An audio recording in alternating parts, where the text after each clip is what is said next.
Sea como sea, estoy más que agradecido con ustedes y créanme que van a tener siempre un lugar en lo más recóndito y profundo de mi corazón. Cada alumno es un universo, un salón es un microcosmos en donde hay a veces realidades tan contradictorias, tan diversas, y un profesor es como una esponja, absorbe todo eso. No sé.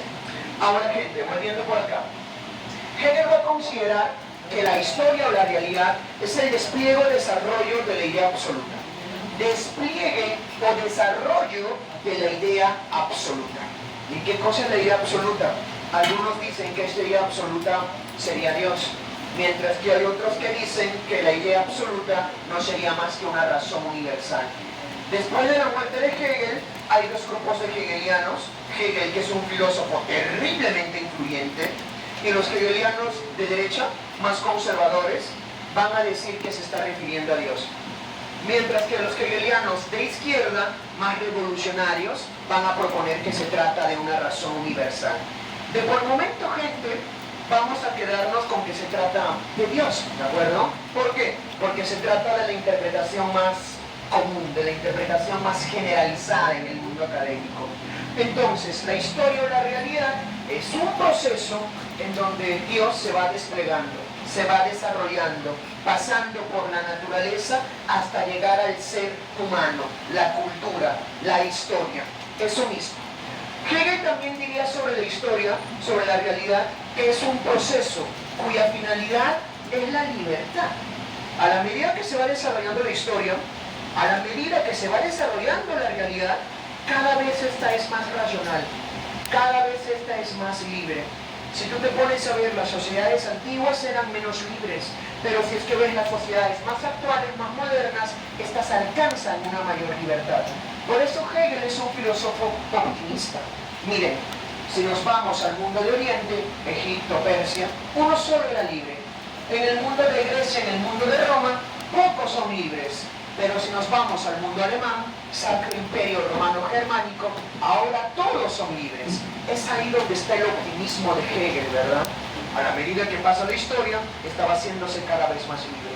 Diría Hegel, ¿no? La historia es una odisea, una obra épica, en donde el ser humano va conquistando su libertad. Ahora, esta libertad, ¿dónde se da? ¿Dónde se alcanza? Hegel diría lo siguiente: la libertad solo se da en el Estado. Fuera del Estado no es posible la libertad. El Estado no limita la libertad, todo lo contrario, la posibilita, lo que es muy distinto. Hoy estamos acostumbrados a pensar que el Estado siempre pliega, siempre molesta. Sin embargo, Hegel dice, no, el Estado posibilita la libertad, es garante de la libertad. Y bueno, la historia es un proceso en el que Dios se desarrolla pasando por la naturaleza hasta llegar al hombre. Es un proceso cuya finalidad es la libertad, libertad que se da dentro del Estado, y este devenir, esta realidad, esta historia, tiene un movimiento dialéctico. ¿Y qué te decía que era la dialéctica? Era una lucha de opuestos, ¿no? Era una lucha entre contrarios. Muy bien, entonces ya tenemos la concepción de la historia y la realidad según Hegel. Ahora vamos a ver, dígame. ¿Esto? Estas siglas. Ah, historia universal. Sacro Imperio Romano Germánico. Es algo que ustedes van a ver en Historia Universal. Disculpas por no especificarlo. ¿Ah? ¿Ya lo han hecho? ¡Qué bueno! Sacro Imperio Romano Germánico. Muy bien, muy bien. Gente, ¿verdad? Tengo una consulta. ¿Alguno de ustedes va a la carrera de Historia? ¿Alguno de ustedes va a Lenguas, Traducción e Interpretación? Lingüística, Literatura, Educación en Comunicación. ¿Tú vas a Educación en Comunicación? Ah, vas a Comunicación Social, por supuesto. Son cosas distintas. Poquito, no te preocupes. ¿Ah? Sí, no te preocupes. Y bueno, continuando por acá. Para Hegel la historia tiene un movimiento dialéctico, ¿no? La historia es dialéctica, lucha de opuestos, lucha de contrarios. Entonces, ¿qué es la dialéctica para Hegel? Bueno, la dialéctica es una lucha de opuestos, una lucha de contrarios, que genera el devenir de la idea absoluta. Esta idea absoluta este Dios, esta razón universal, cuando se va desarrollando, se desarrolla en opuestos. Evoluciona a través de la lucha de opuestos, a la lucha de contrarios. A esa lucha se le llama dialéctica, gente. Ahora, la dialéctica tiene una doble condición. La dialéctica significa dos cosas. Uno, es tanto un método para pensar, para hacer filosofía, como dos, refiere al propio devenir, a la propia realidad, mis estimados estudiantes. La dialéctica es pensar a través de la oposición de opuestos, pero eso no se queda solo en el pensamiento. Esos opuestos, esos contrarios, existen en la realidad.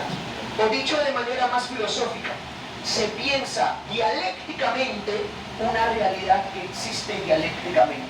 En la cabeza hay contrarios, opuestos, pero esos no están solo en la cabeza, se encuentran también en la realidad. Para Hegel hay una identidad entre el ser y el pensar, porque la dialéctica es tanto método como también la estructura misma de la realidad, del devenir, o como podría decirlo Hegel, todo lo real es racional y todo lo racional es real. Todo lo que existe obedece a la razón, incluso hasta las guerras, las epidemias, los dictadores cumplen una función en la historia. Nada ocurre por azar, todo tiene una explicación. Esto es algo que recibe el nombre de panlogismo. Pan, todo, logismo, racional, lógica, todo es lógico, todo es racional, gente. Ahora, vamos a ver entonces a la dialéctica como método y la dialéctica como devenir. La dialéctica como método se desarrolla de la siguiente manera: tesis, antítesis, síntesis, a la que también se le puede llamar afirmación, negación y negación de la negación, llamada también superación. Ahora, chicos, fíjense por acá. Esta afirmación y esta negación se pelean, luchan, y como resultado sale la síntesis, la superación. La síntesis o la superación supera e incorpora dentro de sí a la afirmación y a la negación, que también se puede llamar tesis y antítesis. Ahora, profesor, ¿qué ejemplo me puede dar? Por supuesto, mi querido amigo, te puedo decir lo siguiente. Por acá podemos poner a una oruga. ¿Cómo es la oruga? La oruga pues es jugosa, colorida, se mueve, está radiante, repleta de vida, pero luego la oruga cuando se desarrolla, cuando evoluciona, se convierte en un capullo. ¿Y qué pasa con el capullo? Es seco, casi no tiene color, no se mueve. Es lo contrario. Y producto de la lucha entre esto y esto, ¿qué cosa es lo que sale? La mariposa. La mariposa es la superación de dos momentos anteriores, la oruga y el capullo. Todo lo que existe, existe así, de manera dialéctica. Como te decía, una lucha de opuestos, una lucha de contrarios. Ahora, profesor, otro ejemplo más. Claro, lo que yo te había dicho, mi querido amigo y amiga, acá estás tú. Tienes al estudiante preuniversitario. Ahora vas a tener a su opuesto, que es el examen de admisión. Y como resultado de esta lucha entre el estudiante y el examen, como te decía, sale el cachimbo, sale el ingresante. Así es, todo lo que existe tiene su opuesto, todo tiene su contrario, y todo lo que existe es una lucha entre tesis y antítesis, entre uno y su opuesto, su contrario. Ahí es, ese es el método de Hegel. Ahora, esa es la forma en la que piensa Hegel.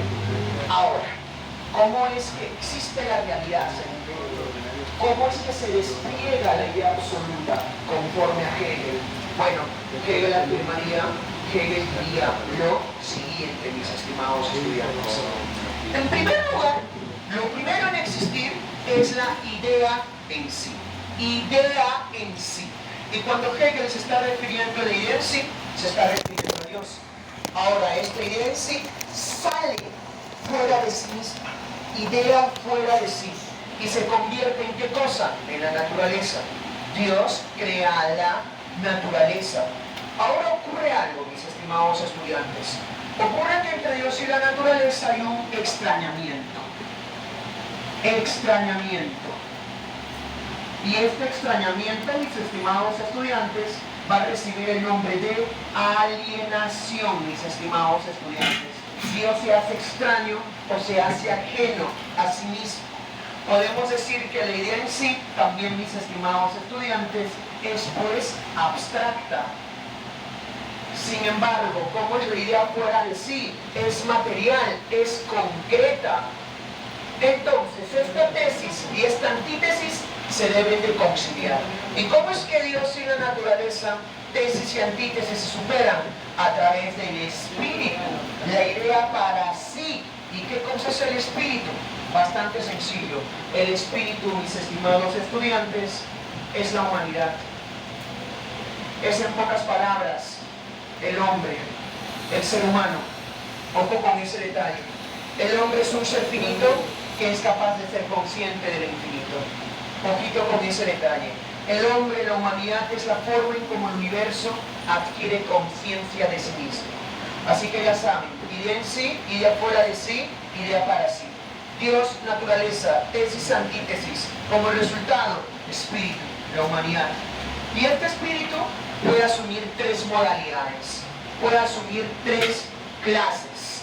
Vamos a tener espíritu subjetivo, que luego se desarrolla en espíritu objetivo y luego termina por desarrollarse en espíritu absoluto. Ahora, ¿qué es el espíritu subjetivo? Cuando hablamos del espíritu subjetivo, estamos hablando de la autoconciencia. La conciencia